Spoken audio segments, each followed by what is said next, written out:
시작하겠습니다.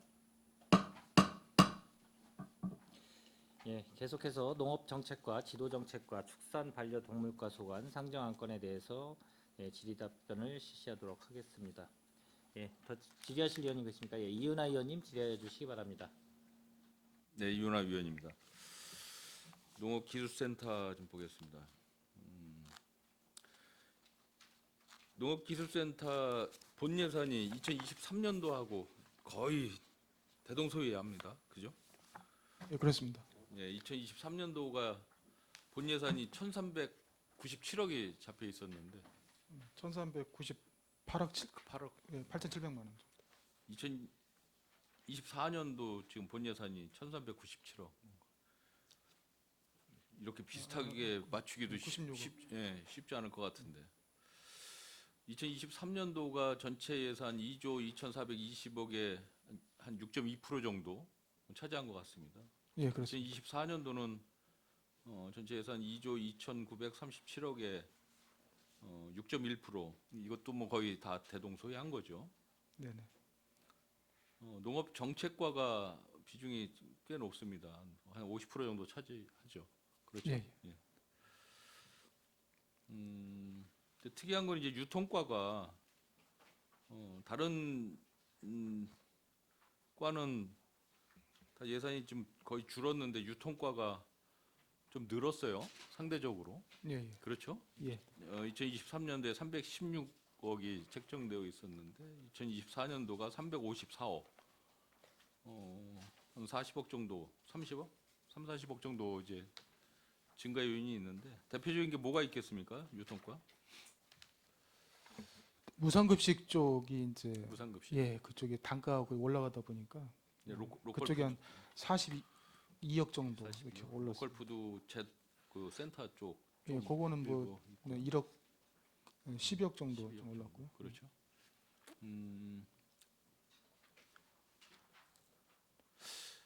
그 특이점이 좀 있어요. 농업기술센터는 아까 강정구 의원님도 일부 좀 거론을 하셨는데 다른 저희 이제 산업건설위원회 소관 실국소보다 신규 편성이 많은 편이에요. 이제 뭐 특수성이 있지만 도시국이 보면 한 8개 전체, 안전건설교통국이 23개, 푸른도시 사업소가 23개, 저희가 파악하는 농업기술센터는 한 71개 정도. 예. 많아요. 이제 상하수도가 36개, 제일 이제 많다는 얘기죠. 아마 복지국 정도 빼고는 제일 많을 것 같아요. 그렇죠. 예, 그렇습니다. 예. 제가 말씀드리고자 하는 것은 뭐냐면 예산 규모가 2023년에 대비해서 2024년도가 대동소이한데도 불구하고 신규 예산 편성이 많다는 거는 기존 예산 중에서 무언가 빠진다라는 얘기예요. 그렇죠? 예, 대부분 이제 국도비 사업이 국도비 이제 사업인데 연차별로 내려오면서 사업명이 바뀌거나 기존 사업은 일몰이 되고 또 새로운 그렇죠. 사업으로 내려오고 그러다 보니까 신규 사업 중에는 주로 국도비 사업이 대부분입니다. 이제 말씀하신 그 일몰이라는 게 이제 단발성 예산으로 끝난다라는 얘기죠. 그런 것들이 좀 일부 있는 거죠. 예, 예, 그렇죠? 그렇습니다. 새로운 이제 기술이라든지 그런 부분들이 도입되는 사업들은 뭐 보통 시범사고다 이제 3년 우려스러운 것은 일몰 이제 그런 정도 하고 단발성 있어서 예산, 예, 일몰 예산 같은 경우 뭐 1년 내지 2년에 이제 끝나는 예산 같은 경우에 잘못 비춰지기에는 전시성, 행사성 예산으로도 비춰질 수 있다라는 거예요. 성과가 반응이 좋다라면 모르지만 성과가 뭐 크게 뭐 결과물이 좋지 않다라든지 뭐 크게 호응도가 높지 않다라든지 했을 때에는 그리고서 그냥 일몰되거나 그냥 단발 예산으로 끝났을 때에는 그런 게 이제 잘못 비춰지기에는 그런 전시성 예산, 행사성 예산으로도 비춰질 수 있기 때문에 아무리 국도비 사업이더라도 이게 전부 다 시행을 해야 되느냐에 대해서는 잘 생각해 보실 필요성이, 물론 이제 베테랑들이시기 때문에 충분히 뭐 이해를 하겠지만 예산이 전년도 대비해서 늘지 않은 상태에서 신규 예산이 71개다. 그러면 일몰되는 예산, 단발성 예산도 그에 상응하는 만큼 많이 있을 것이다. 라고 판단이 되는 거죠. 그래서 지금 드리는 말씀입니다. 다른 실국소에 비해서 많이 차이가 나기 때문에. 그래서 이런 신규 예산 같은 경우도 신중하게 잘 편성하고 집행을 하셔야 될 것이다 말씀을 드리겠습니다. 네, 알겠습니다. 농업정책과 55페이지 좀 보겠습니다. 평택 생명농업센터 운영관리 보면 예산이 2023년도에 비해 뭐 대동소이합니다. 근데 여기 이제 특이사항이 하나가 있어요. 흡연부스 설치 사업이 하나 있습니다. 지금 평택시청 또 외청 포함해서 흡연부스가 설치되어 있는 곳이 있습니까? 별도로? 뭐 길센터에 흡연실이라고 해서 그 청사 내에 뭐 이렇게 설치되어 있는 거는 내가 간혹 보긴 한 것 같은데 기본적으로 청사 내에는 설치되어 있지 않고요. 길센터 같은 경우는 본관 뒤쪽에 직원들을 위한 흡연 이제 부스가 있고요. 그다음에 농업생태원에도 방문자센터 옆에 이제 관람객을 위한 흡연 부스가 있습니다. 그래서 요 그러니까 부분도 이제 농업기술센터 두 군데가 있습니다. 현재. 말고 다른 데 있는 걸 저는 거기까지- 본 예, 적이 거기까지는 없는 것 예, 같아서 파악을 드리는 못했습니다. 말씀이고요. 이게 흡연부스 설치 사업이 의무 사항입니까? 일단은 관공서 자체가 지금 금연 구역이라서요. 지금 현재 담배를 아무 데서나 피고 나면 또 지적 사항들이 나오더라고요. 그래서 드리는 말씀이에요. 기자분들이나 이런 분들이 간혹 그래서 가다가 드리는 말씀이에요. 예.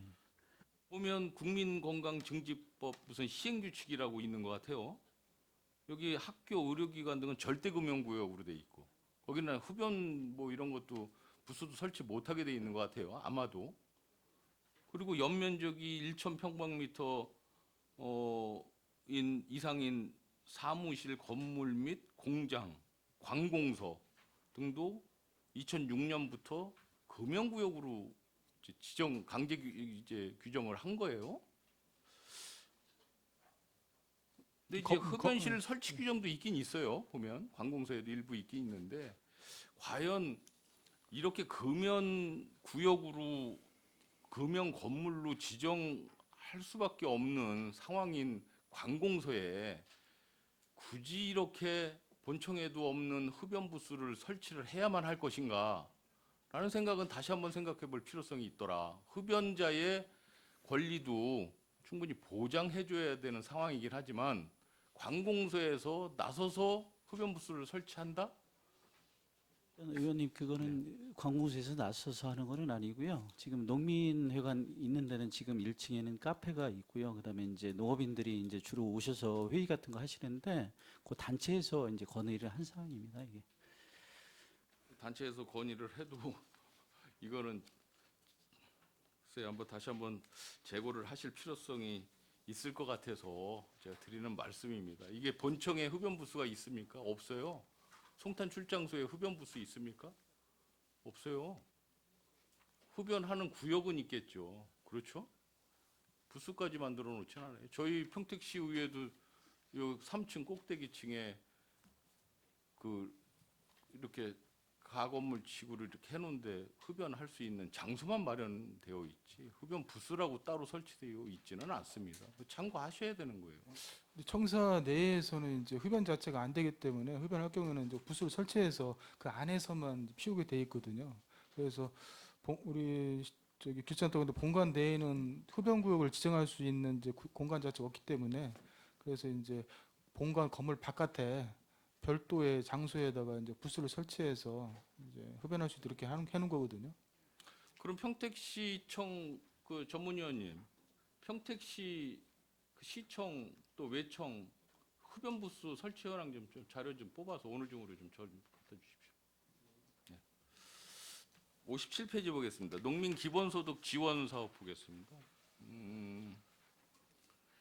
이게 이제 전년도에도 몇 번 이야기를 했었는데 행정 보조 인력의 관련된 그 인건비가 굉장히 그 비중이 높다라고 제가 말씀 한번 드렸었는데 이제 결국은 이제 줄기 시작했어요. 그렇죠? 어느 정도 이제 안정화돼 가고 있다라고 긍정적으로 좀 평가할 수 있을 것 같은데요. 이 마을위원회 같은 경우에는 아예 운영을 안 해도 전혀 상관이 없는 겁니까? 이제 올해까지는 해야 되는 입장이고요. 내년서부터는 마을위원회도 내년. 이제 없어지는 것 같고요. 이제 지침이 아직 완전히 내려오지는 않았습니다. 아직 그래서 마을위원회의 역할은 뭐죠? 이제 심사 그분들이 실질적으로 농사를 짓는 건지 농업 행위를 하고 있는 건지 그런 것들을 만약에 심사하는 운영을 겁니다. 안 하게 되면 누가 어떻게 하죠? 이제 아 추가로 이제 어느 발생자가 정도는 저기를 검증이 했고 그다음에 이제 읍면위원회 그다음에 시위원회는 그쪽에서 별도로 다 하게 돼 할수 있습니다. 예. 그러면 인력 관련해서 또 무슨 위원회 관련해서 예산이 상당히 많이 줄어드는 거네요. 그렇죠? 그 위원회를 안 함으로써 예산이 많이 줄어들고 있습니다. 그러게요. 한 8억 정도? 알겠습니다. 그러면 이제 사업량도 어느 정도는 이제 거의 확정되는 건가요? 2만 1천여 명으로? 이제 매년 뭐 이제 조금씩은 다르겠지만 이주 성향이나 아니면 농업 앞으로 행위 증가 요인이 더 있을 것 같습니까? 감소 요인이 더 있을 것 같습니까? 농업은 저희들이 봤을 때 크게 증가 요인은 없을 것 같습니다. 왜 감소 그러냐면 요인이 이제 도시화가 진행이 되고 그러다 보면 뭐 그러면 이제 농지별 전체적인 기본소득의 규모가 더 이상 증가는 되지 않고 오히려 감소하게 되면 감소할 가능성이 있다라는 이 정도에서 정체하지 않을까 정체하지. 하는 생각이 듭니다. 알겠습니다. 아까 강 의원님 말씀하셨지만 이런 뭐 부정수급 뭐 이런 부분에 대해서는 철저하게 잘 검증하셔야 될 것 같습니다. 59페이지 농촌 체험 휴양마을 좀 잠깐 보겠습니다. 이게 휴양마을 5곳을 선정을 해서 체험 사업을 한번 해보시려는 주민참여 예산으로 시행을 하시는 것 같아요, 내년도에. 네, 그렇습니다. 이거 뭐 마을 5개소는 뭐 어느 정도 염두에 두고 계신 건가요? 일단 뭐 지금 코로나 이런 것들로 인해 가지고 굉장히 힘들었습니다. 그래서 자기네들 좀 자구책으로 해서 저희들한테 이제 제안한 사항들이거든요. 그래서 시설 보완 같은 것도 조금 하고 해서 우리 저 체험객들이 많이 올 수 있도록 이렇게 하겠다고 이제 의지 표명입니다. 여기에 그 홍보 영상 제작 사업비가 1,500만 원이 들어가 있어요. 이 네. 전체 9,900, 한 1억 정도 되는 예산에서 홍보 영상 제작비가 1,500만 원인데 이게 실효성이 좀 있겠습니까? 굳이 뭐 이렇게 꼭 해야 되는 상황인가요? 일단 홍보 영상까지? 체험 마을 자체는 전체적으로 보면 다른 뭐 일반적인 마을보다는 어떤 그 지금 이제 체험객도 모집해야 되고 온라인이나 아니면 이런 것들로 통해 가지고 모집 계획을 이제 체험객들을 모집을 해야 되는데 그런 게 지금까지는 없었습니다. 그래서 한번 이런 것들을 만들어서 우리 뭘 하고 있는지 체험 마을에서 뭐를 하고 있는지 영상으로 제작해서 온라인이나 아니면 뭐 이런 유튜브나 이렇게 공개를 해가지고 모집을 해보자 그래가지고 의지를 표명한 겁니다. 그 사업이 끝나면 한번 그 결과물에 대해서도 한번 좀 공유해 주시기 바랍니다. 네, 알겠습니다. 105페이지 그 과일 봉지 지원 사업이 있습니다. 50대 50 자부담이 있는 것 같은데 네, 그렇습니다. 이 사업에 뭐 문제는 없는 것 같은데 왜 2023년 10월 31일 기준에서 예산 집행률이 전혀 진행이 안 돼 있는 걸로 나와 있죠? 그 연도 말에 이제 집행되다 보니까 그렇습니다.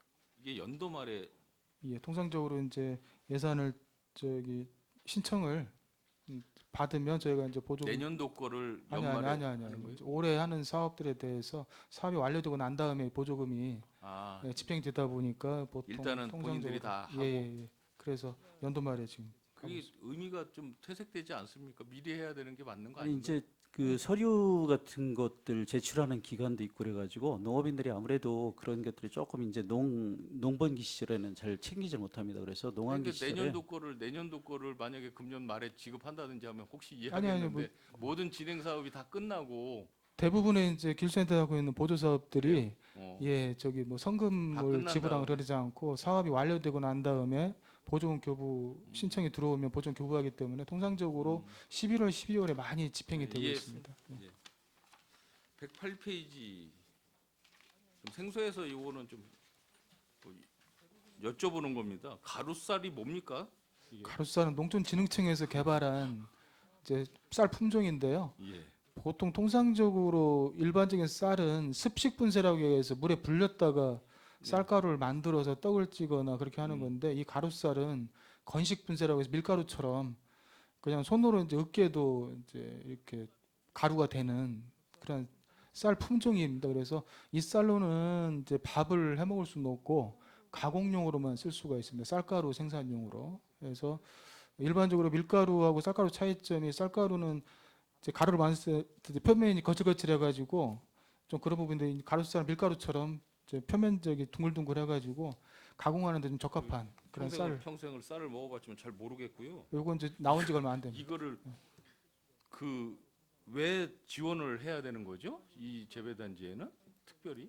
어쨌든 조금 전에 이제 소장님께서 말씀하셨듯이 가공용 쌀로 이제 특화돼 가지고 이제 우리 쌀 소비를 많이 늘려야 되는데 일반적인 쌀 가지고는 가공용 쌀을 하기는 힘들잖아요. 그래서 대체 작목으로 이제 어떤 그 가루쌀을 만들다 보니까 이거를 농업인들한테 보급을 시켜서 더 확장을 시켜 가지고 우리 저 쌀 산업 그러니까 많이 이제 지금 쌀값이 싸지고 그러니까 그런 것들을 대체하기 위해서 하는 겁니다. 일단 알겠습니다. 지도정책과 보겠습니다. 149페이지 농업인 교육관 건립사업 이건 계속 사업이에요? 일단 내년까지 예. 계획된 사업입니다. 이게 금년도에 20억 예산을 잡아놨었는데 이 집행률이 많이 떨어지는 것 같은데 뭐 사유가 있습니까?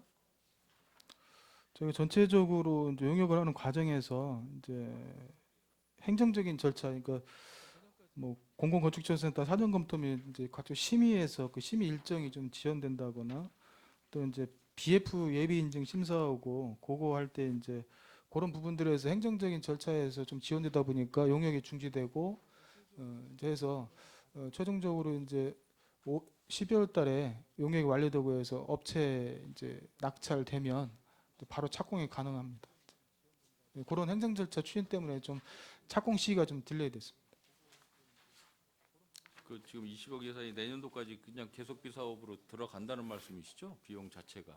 그렇죠? 일정 부분은 이제 저 관급자재로 해서 선 구매를 해서 그런 부분도 최대한 이제 국비 관련된 예산들은 매칭 사업들은 이제 집행이 가능하고요.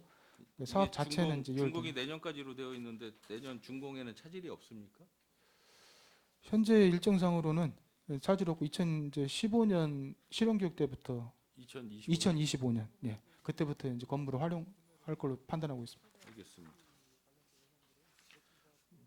170페이지 농업 정보지 제작 사업 지금 그 종이 신문이나 여러 가지 그런 뭐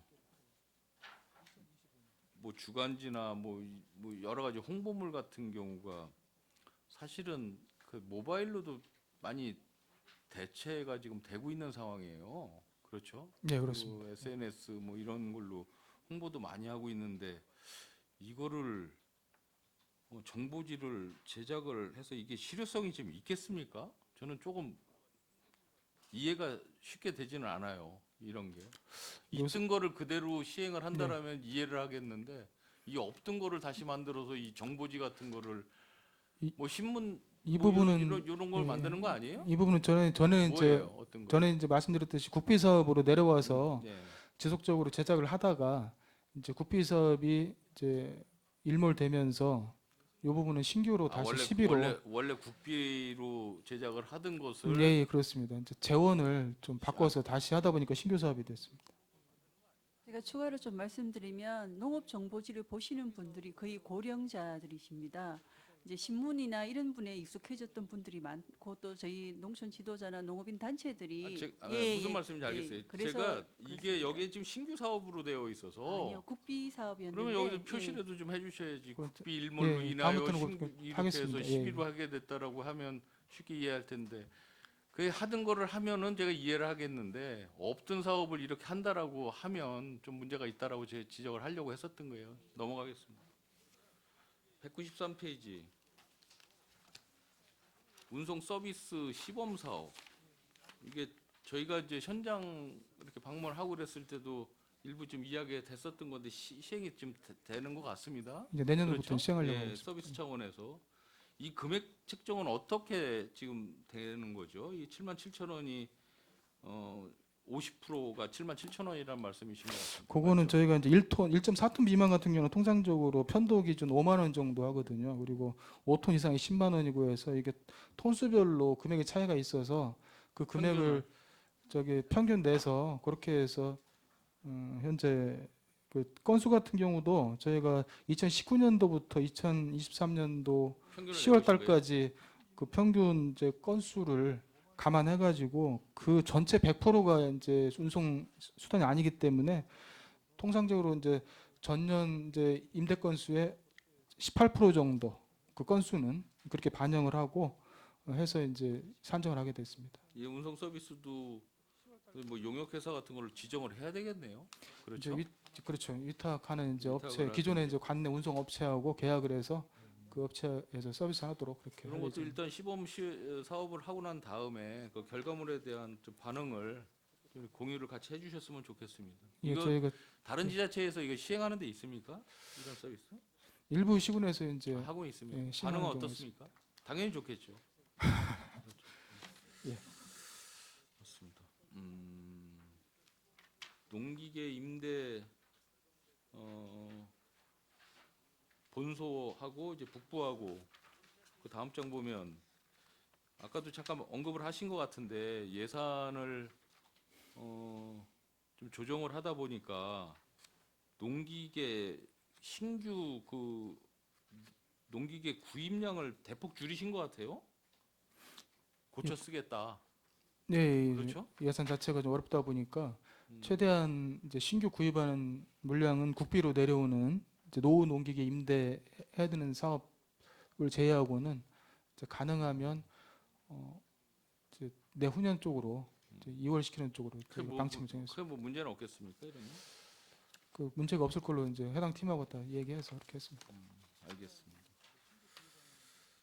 223페이지 축산반려 동물과 승마 체험 보겠습니다. 이런 건 이제 정책적으로 시행하는 사업인 것 같아요. 그렇죠? 말산업 육성법에 의해서. 그렇죠? 네, 예, 그렇습니다. 이게 체험 승마장이 이 관내에 있습니까? 아까 잠깐 언급한 것 같은데. 예. 네, 요거는요. 우리 연초에 이게 250명 사업량을 학생 체험 승마로 해갖고 전에 2, 3년 전까지는 관내에 했었죠. 승마 레퍼필드가 있어갖고 했는데요. 그 이후에는 수요량이 없다가 일몰됐다가 다시 신청량이 많아서 한 800명 정도가 신청했는데 지금 한 250명 정도 요게 선정이 돼서 저도 또 얼핏 된 기억이 겁니다. 나는데 네. 이게 반응은 괜찮았었습니까? 그 전엔? 예, 학생 승마 일에 저 10회 지금 요거는 10회 정도 20만 원씩 해갖고요 보조를 해주 32만 원에 보조를 해주는 겁니다. 알겠습니다. 254페이지 축산물 꾸러미 지원 사업, 도비 지원 사업인데 이게 산모에 1인당 5만 원 상당의 축산물을 지원하는 사업인 것 같습니다. 네, 그렇습니다. 예. 근데 이게 사업 내용으로 봐서는 이 복지 쪽에서 해야 되는 게 맞는 것 같은데 공급은 축산 쪽에서 할지 모르지만 이게 이것도 아직까지는 예. 지금 세부 지침을 지금 주민 참여 사업으로 도비로 이제 내려오다 보니까 이제 배정이 됐고요. 기존에 이제 저희가 그 자체적으로 축산물 공급하고 그다음에 이제 다른- 임산부 이제 농산물 꾸러미 같은 부분들도 그럼 다른 지자체는 이 도비 받아서 다 축산 쪽에서 관장을 하나요? 아니면 복지 쪽에서 하는 데도 있나요? 그것까지 지금은 일단은 저희 축산 쪽에서 하고 있습니다. 아니 지금 우리는 이번에 신규 우리- 사업이라 그래요. 우리 평택은 축산에서 하지만 다른 지자체는 다른 지자체 전부 축산 쪽에서 해요? 예, 축산 쪽으로 지금 이거는? 내려온 사업입니다. 신규로. 알겠습니다. 261페이지 두세 가지만 더 올라가겠습니다. 가축 분뇨 자연 순환 사업 보겠습니다. 여기에 보면 그 경상 사업 보조 사업으로 축산 환경 악취 개선 가축 분뇨 운반비 지원해서 이게 2023년도에 5억 2천이던 예산이 2억 8천으로 줄었어요. 근데 증감 사유가 이제 뭐 미생물 무료 공급 대책에 따른 환경 개선제 지원 중단이라고 되어 있는데 이해가 잘 안 됩니다. 제가 농식센터에서 이제 미생물 4종을 축산농가하고 일반 경정농가에게 공급을 하고 있거든요. 예. 이제 그러다 보니 그 중에서 중복이 되는 내용은 빼고 내년도에는 수분 조절제하고 분뇨 운반 처리비 지원하는 쪽으로만 사업을, 이제 미생물은 저희가 기술센터 기술보호과에서 이제 공급하는 이제 그러한 걸로 이제 대체를 사용을 하고 해서 그렇게 해서 이제 예산을 좀 줄인 내용이 되겠습니다. 그 예산 줄은 만큼 다른 쪽에서 아니 어차피 이제 기존에 무상으로 공급하고 있는 게 있어서 무상으로 예. 그래서 꼭 필요한 수분 조절제하고 분뇨 운반 처리 지원하는 이제 그 부분만 예산을 편성했습니다. 알겠습니다. 263페이지 축산물 소비 촉진 및 브랜드 활성화 지원 사업. 여기 보면 뭐 소비 촉진을 하기 위해서 홍보물도 제작을 하고 맛체험 행사도 하고 또 축산물 그 특장 차량도 운행을 하실 것 같은데 이게 차량에 대한 예산 지원이 굉장히 커요. 9,500만 원 1년에. 이거는 이게 조금 운영 계획이 좀 구체적이어야 되지 않을까라는 생각을 하는 겁니다. 이게 몇 톤 차로 어떻게 운영을 하는 거죠? 평택축협에서 신청한 사업으로서요. 평택 예. 미아누 홍보 차량, 그러니까 냉장 차량 부스를 직접 그 차량에서 그 우리 몇 톤 지금 차예요? 이게 차량 저기 5톤 정도로 4.5톤에서 5톤 정도로 그 차량 냉장 차량입니다. 직접적으로 그러니까 이동식 판매 홍보 차량이죠. 그러니까 우리 저기 혼나들이 행사장이나 농업이나 행사할 때 그 직접 판매도 하고 거기서 홍보도 하고 그러면은 예, 저희가 이동식이죠. 농업기술센터에서 사용을 할 수 있는 사용 일수 같은 게 한정적일 것 같은데 어느 정도나 사용을 하고 이 비용을 지급을 하는 겁니까? 지금 이것도 슈퍼우닝 그 저기에서 우리가 부스 같은 거 이제 계속 홍보하고 할 때 저희도 이제 미한우를 홍보하기 위해서 직접 차량으로 이제 배나 뭐 쌀이나 그 홍보할 때 같이 저희도 이제 참여를 축협도 참여를 한다고 해서 그 요청에 의해서 개상이 된 거예요. 아니, 요청을 해서 지원해 주는 것까지는 제가 충분히 공감을 하는데 이 비용 자체가 자부담 50% 포함하는 거 아니에요? 그게 1억 9,500만 원 사업이에요. 엄청나게 큰 예산이 투입되는 사업이지 않습니까? 차 한 대에. 차 4.5톤 가격 얼마인 줄 아세요? 냉동차? 그 잘 한번 생각해 보시기 바랍니다. 이 산출 내역에 대해서는 다시 한번 좀 구체적인 사안을 좀 제출을 해 주시든지 설명이 알겠습니다. 꼭 예. 필요할 것 같습니다. 예. 그리고 어떻게 운영을 할지, 사용 일수는 어느 정도나 되는지, 그 정도는 충분한 설명이 있어야 이 사업 예산이 통과가 될 것 같습니다. 마지막으로 338페이지 반려견 동반 시민쉼터 유지관리 사업 보겠습니다. 여기 보면 2023년도에 그 시민쉼터 관리 용역비가 5천만 원 책정이 되어 있었는데 2024년도에는 1억 5천 200만 원이 지금 산정이 돼 있어요. 관리하는 관리 개수가 이제 하나가 더 늘긴 했지만 이게 운영비가 굉장히 많이 늘었어요. 3배 정도가 지금 늘어 있는데 이게 단순하게 한개소가 더 늘고 청소나 관리인 어떤 뭐 통합 관리를 한다라고 해놨는데 기존 운영은 어떻게 하고 있었습니까, 이거를? 기존에는 그 관리 용역을 일용인 보유로 해갖고 두 군데 세 군데를 이렇게 같이 가면서 했는데요. 그게 안 돼갖고 일괄적으로 이제 그 연중 관리할 수 있도록 그 용역해갖고 그거를 하다 보니까 인건비가 많이 늘어난 것 같습니다. 6개소를 한 군데다가 그 업체를 선정을 해서 관리를 시키겠다는 말씀이신가요? 입찰을 해서 연중 관리될 수 있도록. 그럼 2023년도에 5천만 원 예산 가지고서는 이 관리가 잘 안 됐었나요? 두 군데 세 군데를 하다 보니까 예. 계속 민원이 야기가 민원이 되고 하니까 이제 통합 관리를 해야 되겠다고 이제 예산 저기를 방법을 좀 달리하는 겁니다. 또 관리비가 굉장히 많이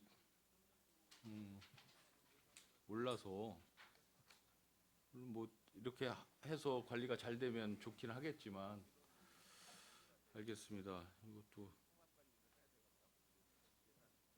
잘 관리가 되는지 한번 잘 지켜보겠습니다. 예, 알겠습니다. 마치겠습니다. 예, 이은하 의원님 수고하셨습니다. 더 질의하실 의원님 계십니까? 예. 김영주 의원님 질의해 주시기 바랍니다. 네, 김영주 의원입니다. 몇 가지만 질의를 먼저 하겠습니다. 올해 그 기술센터 예산이 1,397억 세출 예산 9,570만 원 정도고 올해 1,396억 8,700만 원 정도에서 약 0.08%가 증액한 뭐 1억 825만 원인데 다행히 다른 그 센터나 국에서는 많이 줄었는데 우리 기술센터에서는 예산이 그래도 조금이나마 미약하나마 증액됐어요. 네, 그렇습니다. 네. 예. 다행인 거죠? 아까 말씀드린 국도비 신규 사업이 좀 더 예. 내려오다 보니까 예산의 이제 예. 균형은 좀 작년하고 맞는 것 같습니다. 그렇지 그런 것 같은데 다른 시국 같은데 뭐 보통 100미덕에서 막 수십억씩 다 삭감이 증액이 안 되고 감액이 됐는데 지금 여기는 그래도 한 1억 정도는 이렇게 증액이 된 것 같아서 다행이라고 생각을 하고요. 몇 가지만 살펴볼게요. 지금 우리가 그동안 추경 반납액이 좀 기술센터가 많이 발생했어요.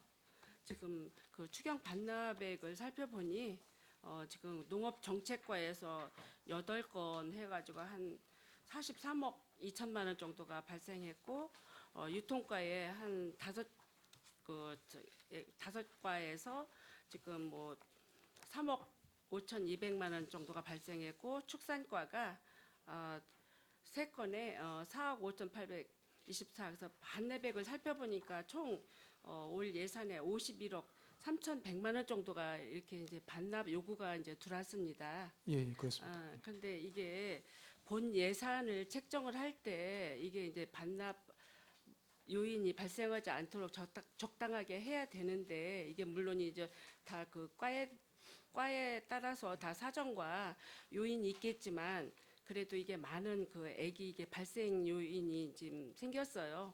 요거는 그 본 예산 책정할 때 잘 조절을 하셔가지고 하셨어야 되는데 이거에 대해서 어떻게 생각하셔요? 대부분 이제 반납하게 되는 경우가 이제 예. 국도비 이제 매칭 사업이거든요. 예. 그런 경우에는 당초에 이제 전년도에 신청했을 당시 이제 국가에서 내시된 금액하고 예. 실제로 집행하는 과정에서 이제 차이가 있다 보니까 다소 증가되는 부분도 있고 감소되는 부분들이 있어서 이런 부분들은 최대한 저희가 이제 단연 통계를 내 가지고 이렇게 다음부터는 좀 줄어들도록 노력하겠습니다. 글쎄요, 총 예산 대비해 가지고 5.66%인데 약 51억 1,300만 원 정도가 이제 과별로 살펴보면 농협정책과가 8건에 4억 3천 3억 2,024만 원 정도 농협기술센터 정책과의 예산에 비해서 5.66%가 이게 그 반납이 됐고 축산과는 3건인데 보니까 총 예산 축산과 예산에 비해 이제 4억 5,823, 한 2.57%, 유통과가 지금 반납액이 3억 5,263, 1.1%에서 총 보면 한 5.66%가 이렇게 반납이 처리가 됐습니다. 이거 올해 뭐 예산도 이미 이제 지금 우리가 예산 심의를 하지만 이런 거는 우리 그 센터에서 잘 조절을 해서 좀 예산 산정할 때 좀 반영에 좀 신경을 써 주셔야 될 것 같아요. 네, 앞으로 심도 있게 좀 검토하도록 하겠습니다. 네. 그리고 추경 예산을 좀 한번 살펴볼게요. 추경에 그 29페이지에 사업 설명서 한번 봐주세요. 우리가 럼피스킨 그 가축병 소 전염병이 지금 돌고 있잖아요. 그래서 여기 보니까 성립전 예산으로 1억 4,500만 원을 이제 저기 쓰셨는데 지금 여기 우리 그 발생 농가가 몇 농가나 발생했죠? 현재 우리 시는 내농가가 발생을 네 했습니다. 농가. 예. 그 발생 두수는요? 발생 두수는 5마리입니다. 5마리인데 살처분 수두수는 427두 정도 되겠습니다. 427두. 27도. 그러면 이게 이제 살처분하고 이거는 감염된 그 소는 이게 미리 살처분하신 거예요? 감염된 소는 5마리고요. 예. 그 외에 동거가축 나머지 소는 전량 다 강제 폐기한 겁니다. 아 그래요. 이게 그 보상금을 어떻게 지금 책정을 했는데 그 암소, 뭐 어린 소, 뭐 숫소 이렇게 보니까 그 보상액이 틀리는 것 같은데 이게 총 사업비가 1억 4,500만 원이면 이건 소에 대한 보상비는 아닌 것 같은데. 요거는 럼페스트 발생될 때 그 소독약하고 그다음에 예. 저기 방제약 그런 걸로 1억 4,500 쓴 거고요. 예. 그 살처분 보상금은 내년도에 지금 보상할 계획입니다. 그러면 내년도 예산에 이게 책정이 지금 내년도 현재 예상에 계상돼 있습니다. 계산돼 있어요. 네. 이게 불행하게도 저희 그 시에도 이게 감염이 돼서 이런 현상이 발생했는데 저희들의 마음도 아픈데 그 축산 농가에 대해서는 얼마나 이게 마음이 찢어지게 아프겠어요. 이제 이건 어차피 전염병이라 막을 수는 없지만 발생하기 전에 어떻게 그 방역이라든가 어떤 예방을 철저하게 해서 이거를 좀 앞으로는 대처를 더 많이 해야 될 것 같아요.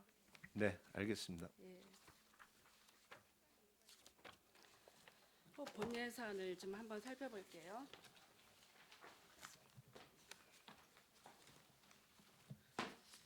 그 47페이지에 보면 여성 농업인 행복 바우처 이제 도비가 이제 도비 12 매칭으로 이제 들어온 게 있는데 이게 그 2억 6,190만 원을 이제 계상을 했는데 이게 그 사업량을 보니까 지금은 이제 873명.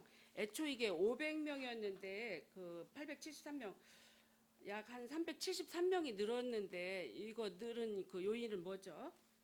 어쨌든 지금 여성 농업인들한테 특별한 어떤 뭐 저 여성들 측면에서 봤을 때 네. 그때 혜택 같은 게 그렇게 많이 없었습니다. 그래서 그렇죠. 예. 바우처 사업 자체가 굉장히 평도 좋고요. 예. 그래서 요거를 이제 도에서 확대하게 된 겁니다. 그래서 이 여성들한테 좀 혜택을 더 많이 주길 수 있도록 해가지고 확대하고 저희들 같은 경우는 이제 평택시는 다른 시군은 20만 원씩 이제 지원을 하지만 저희들은 30만 원으로 해가지고 그러니까 증액이 20만 원에서 30만 원, 네. 10만 원 증액이 됐네요. 이제 증액은 작년서부터 됐고요. 된 30만 거예요? 원으로 돼 있고 올해는 이제 인원수만 조금 더 늘어났습니다. 물론 이제 요즘 그 농가에도 그 고령에다가 여성 농가가 많이 이제 늘어나는 추세인데 이런 그 시골의 그 여성 농가들도 도시에 있는 여성들과 함께 똑같은 문화 혜택을 누릴 수 있는 이런 비용 지원이라든가 문화 활동 뭐 이제 여러 가지 그 영화 관람이라든가 이게 삶질 형성을 위해서 향상을 위해서 애써 주시는 거는 굉장히 큰 도움이라고 생각하고 앞으로도 더 많은 여성들이 혜택을 받을 수 있도록 노력을 좀 해주시면 좋을 것 같아요. 네, 알겠습니다. 예.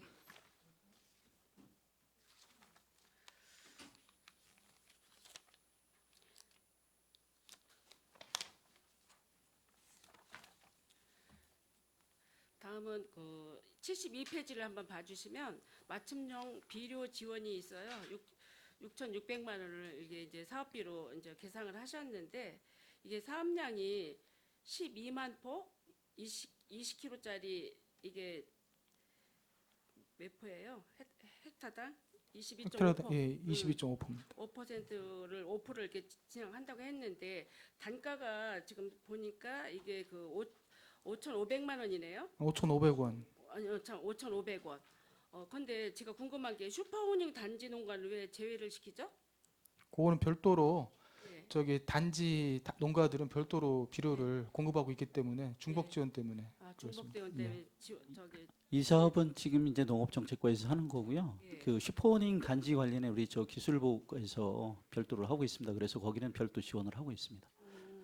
이게 이제 요인이 뭐 쌀값 하락, 농업인의 소득 감소 했는데 지금 평택시 쌀값을 제가 좀 나름대로 제가 알아봤어요. 알아봤더니 뭐 4kg 정도 단위로 해서 좋은 걸로 하면 보통 19,000원, 2만 원 정도가 되고 40kg 반가마라 그러죠.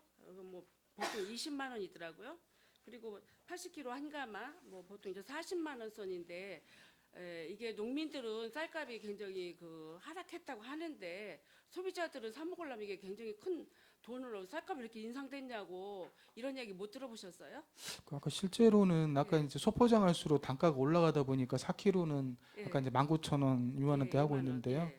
20kg는 이제 20만 원대 중반 정도. 그쪽이 아니 저 80kg 기준에 했을 때는 20만 원 중반대입니다. 40만 원까지 안 가고 이제 포장 단위 커질수록 이제 단가가 내려가거든요. 그래서 그래서 저희들이 이제 양질의 쌀, 좋은 쌀을 제가 이제 살펴봤어요. 일부러 다니면서 예. 쌀값이 얼마큼 하락이 됐는지 좀 살펴보려고 그랬더니 저희 그 사 먹는 입장에서는 소비자 입장에서는 쌀도 함부로 못 사 먹겠다, 비싸다 이렇게 얘기를 하시는데 우리 농민들은 이것저것 제하고 인건비 제하고 뭐 들어가는 농약대 제하고 나면 남는 거 없잖아요. 없는데 이게 그 중간에 유통 마진 때문에 이런 건지 여러 가지 그 소비자와 생산자가 이렇게 생각할 때 많은 차이가 이렇게 발생하는 것 같아요. 이런 거 조절도 어떻게 좀 이런 데서 중간에서 역할을 할 수 없나요? 가격은 저희들이 뭐 나서가지고 중재는 예, 좀 이제 그 농협이나 이런데 조금 소비자 기준에 맞춰서 해줍시다 이제 요청은 드리지만 또 이제 생산 원가 이제 수매 원가도 있고 그래가지고 함부로 뭐 낮추지는 못하더라고요. 그래서 그런 부분 자체는 차차 조율해서 저희들이 나가도록 하겠습니다. 네, 그리고 요즘은 이제 로컬푸드를 많이 이제 이용을 하잖아요. 로컬푸드 하면 생산자와 소비자 그동안 유통 마진을 없애서 이득을 소비자한테도 돌아가고 이득을 농민한테도 주자 이렇게 얘기가 돼 있는 건데 결론은 가서 보면 로컬푸드가 더 비싸다는 거예요. 이제 이런 얘기들을 많이 하거든요. 그래서 이거 가격 안정에 좀 이렇게 신경을 써 주셔야 될 것 같습니다. 네, 한 가지 알겠습니다. 말씀드린다 그러면 예. 사실 우리 지난번에 김영조 의원님하고 예. 저희들이 세종도 갔었잖아요. 네, 그렇죠. 예. 사실 거기도 싸지는 않잖아요. 그래서 그렇죠. 싱싱한 물건으로 생각을 하면 될 것 같고 또 이제 소비자 입장에서는 조금 비싸기는 하겠지만 그래도 어느 정도 가격 안정은 로컬 푸드에서 그래도 취하려고 노력은 하고 있습니다. 예. 하여튼 맞춤형 비료 지원 얘기가 나오다 보니까 쌀값 얘기도 나오고 여러 가지가 이제 소비자와 생산자의 어떤 입장 표명돼 있는데 저희들은 소비자 입장도 들어봐야 되고 생산자 입장도 들어봐야 되잖아요. 그래서 중간에 어떤 좋은 정책이 있는지를 저희들은 연구 노력을 해야 될 것 같아서 우리 집행 보고 이런 얘기도 한번 상의해 본 겁니다. 다음은 101페이지에 보면 경기도 어린이 건강과일 공급이 있습니다. 여기에 그 사업비를 보니까 13억 4,300만 원 정도가 계상이 됐는데 이게 3회 추경에서 648만 원 왜 이거를 반납을 했죠? 이제 이게 그 공급을 하다 보면 예. 어느 정도 이제 그 시군별로 이렇게 안배가 됩니다. 그러면 예. 그거 하다 보면 이제 서로 뭐 이제 그 조절을 해서 예. 저희들이 이제 많이 남는다. 너무 모질라는 데가 있다 그러면 예. 서로 이제 감액시켜 가지고 예산 조정을 하고 있습니다. 글쎄요. 그리고 이것도 그 사업량을 보니까 원래 2,404명 중에서 24,000명 정도. 24,104명 중에서 이게 지금 22,265명 약 그 1839명이 이렇게 줄어들었어요. 이건 뭐 저출산 때문에 그런가요? 아니면 이걸 지원할 수 있는 아이들이 줄어드는 거예요? 아무래도 이제 지원하는 사람도 줄었겠지만 예. 전체적으로 봤을 때 모든 인원들이 조금씩은 감소를 하고 있습니다. 지금 뭐 어린이들도 그렇고 농업인들도 그렇고 전체적으로 조금씩은 저희들은 이제 감소하고 있다고 보시면 될 것 같습니다. 이게 뭐 어린이도 중요하지만 앞으로 학생 뭐 초등학교나 중등 고등학교까지 이렇게 지원하는 정책을 피게 되면 이 과일 생산 농가도 농가 소득도 될 거고 가격에 대한 어떤 그 안정감도 있을 것 같은데 저희가 뭐 예산이 허락된다고 하면 이 정책도 많이 펼치면 좋을 것 같습니다. 네, 알겠습니다. 그리고 223페이지 학생 승마 체험 아까도 이제 강정호 의원님, 이윤아 의원님 다 말씀하셨는데 이게 저희 8대 때 있었고 8대 때 2021년도에도 이게 있다가 작년 정도에 이게 다 체험이 없어진 것 같았어요. 왜 그러냐면 학생 수가 승마 체험할 수 있는 학생이 없다라고 이게 지금 사업량이 없었는데 이게 또 이렇게 8천만 원이 또 올라왔는데 이거는 뭐 실태 조사 해보셨나요? 250명 학생 수 이걸 조사 자료에 있는데. 네. 이건 학생 체험 승마 이거는 학교에서 받은 겁니다. 저희가 학교에서 800명 받은 정도 거예요? 신청해서 예. 내려온 게 250명 정도 된 겁니다. 그러면 우리 평택시에 승마 체험장이 어디 있어요? 지금 이런 거 교육할 수 있는 체험할 수 있는 장이? 평택시에는 지금 없고요. 예. 인근 화성하고 안성하고 용인 일로 지금 가셔갖고 승마 체험을 하시는 겁니다. 그러면 학생들 일부러 글로 이렇게 다 그 체험으로 가야 되겠네요. 하게 되면 네, 교사 인솔 아래 운영되는 겁니다. 우리 고덕에 지금 뭐라고 데디팝인가 팝랜드 하는 데가 옛날에 승마 체험할 수가 있었는데 지금은 그거 없어진 건가요? 래퍼필드라고 승마장이 하나 있었는데요. 예. 여기 신도시 되면서 여기 해서 그게 지금 없어졌습니다. 근데 예전에는 포승에도 승마 체험장이 있었는데요. 이런 거가 지금 우리 농협기술센터에서도 이런 걸 인근 시에 가서 할 게 아니라 우리 시에 있을 때 관리 감독도 잘하고 유지할 수 있도록 하셨어야 되는데 저희가 알기로는 몇 년 전에 제가 두 가운데를 그 전에 가본 적이 있는데 지금은 없고 인근시로 우리가 가야 되는 게 조금 이미지는 좋지 않은 것 같아요. 무허가였어요? 무허가를 양성화해서 저 허가를 낼 수 있어가지고 우리 학생들이 우리 시에서 이런 걸 체험을 할 수가 있어야지. 외지에 왔다 갔다 하고 그러면 차량 통행도 해야 되고 아이들 왔다 갔다 하려면 위험도도 있고 그런데 이게 승마 체험은 좋아하는 학생 부모님도 계시지만 위험하다고 이제 싫어하는 부모님도 계시더라고요. 혹시라도 안전사고나 뭐 이런 것 때문에 싫어하기도 하는데 이게 보험까지 다 계상이 된 거죠? 예, 학생 체험 승마를 해갖고 네. 인당 다 보험까지 다 계상이 된 상태입니다. 하여튼 이것도 우리 인근시로 가지 말고 평택시에 이런 앞으로 승마 체험할 수 있는 장이 있기를 바랍니다.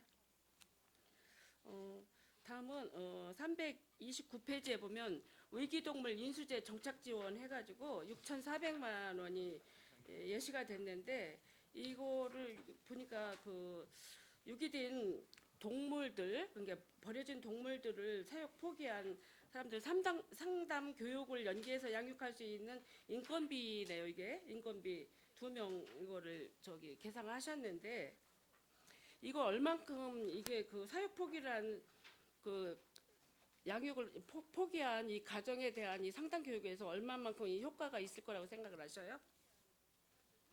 지금 유기동물 분양이나 뭐 저기에서 상담 포기 이제 기초 수급자나 또 내가 급박하게 군대를 간다든가 했을 때는 지금 그 민원이 지금 많습니다. 그래서 2명 채용해서 내년부터는 전문적으로 채용을 해갖고 상담을 시키려고 그러는 거예요. 상담시켜서 시킨 유기 동물은 어떻게 되면은 인수해갖고 오는 시에서 거죠.